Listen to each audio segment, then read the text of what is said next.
শিলা ভাবিকে নিয়ে পালিয়ে গেছে। মানে গায়ের সাথে বাসুর ফ্রি পেয়ে গেল কোনো কষ্ট ছাড়া। মনে হয় 3-4টা খাট ভেঙে তারপরে এসেছে। খুশি তো হবেই, কোনো কষ্ট ছাড়া যে বাবা হয়ে গেল। ভাই আলু, আমাদের স্যার কোথায় চলে গেল রে? আজকে 4 মাস হলো স্যারকে দেখি না। আমার মনে হয় স্যার পটল তুলতে গেছে। ওই শালা আমাকে কেন তুলতে যাবে? হ্যাঁ আরে না রে ভাই, আমি বলতে চাচ্ছি পটল ডাঙায় চলে গেছে, মানে উপরে উপরে। ও তাই বল। ওরে শালা, এরা তো দেখে আমাকে। তা ভাই আলু, তোর কি মনে হয় স্যার কোথায় গেছে?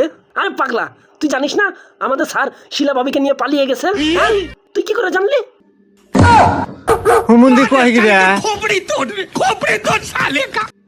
হ্যাঁ রে ভাই, তার জন্যই তো শিলা ভাবিকে দেখতে পাচ্ছি না।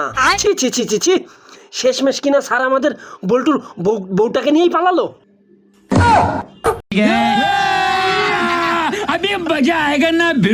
তবে যাই বলিস, স্যারের মাথায় বুদ্ধি আছে বলতে হবে। কেন কেন? আরে পাগলা, তুই জানিস না শিলা ভাবির একটা মেয়ে আছে? আরে ভাই, ছোট মেয়েটা কত কষ্ট পাচ্ছে। আরে শালা, আমি বলতে চাচ্ছি আমাদের স্যারের কত কষ্ট কমে গেছে। কিভাবে আবার স্যার পালিয়েছে ভাবিকে নিয়ে, সাথে বাচ্চাটা ফিরে পেয়ে গেল, স্যারকে আর কষ্ট করা লাগলো না।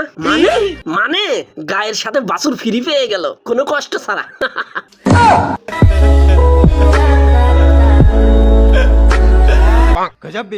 হ্যাঁ রে ভাই, ঠিকই বলেছিস, গাই বাছুর দুটোই ফ্রি পেয়ে গেল, শরীরেও কোনো জোর খাটানো লাগলো না। এই দেখ দেখ, কে এসেছে? আমাদের স্যার এসেছে। হ্যাঁ তাই তো। তা স্যার, হানিমুন কেমন কাটালে গো? ওরে শালা, তুই দেখছিস না স্যারকে কত খুশি খুশি দেখাচ্ছে। মনে হয় 3-4টা খাট ভেঙে তারপরে এসেছে।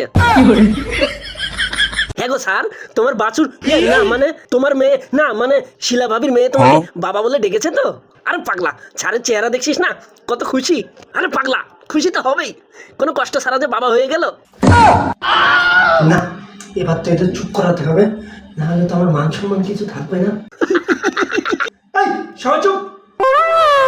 স্যার, আমাদের শিলা ভাবি। একদম চুপ, অনেকক্ষণ হলো তোদের ফালতু কথা শুনছি।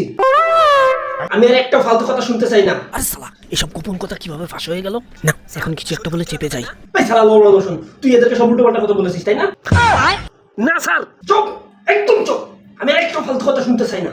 আর একটা যদি বাজে কথা বলেছিস তাহলে তো সবাইকে ল্যাংটা করে ঝুলিয়ে পিটাবো।